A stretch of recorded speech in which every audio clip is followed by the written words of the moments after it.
Glavna prednost Slovenije je ta, da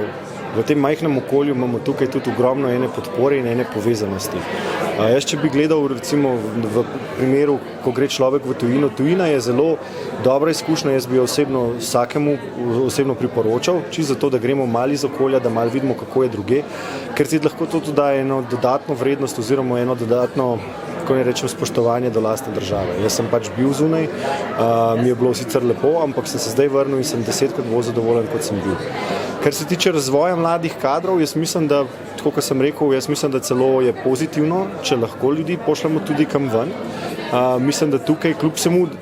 moram reči, da se v zadnjih letih po mojem mnenju popravlja situacija in da je vedno več organizacij, kot je AmCham in podobnih, ki v bistvu delajo aktivno na tem, da se mlade pripravljajo na izzive, da se jih razvija, da se jim dodeljuje mentorje in da se jim da neke izkušnje in pa priložnosti.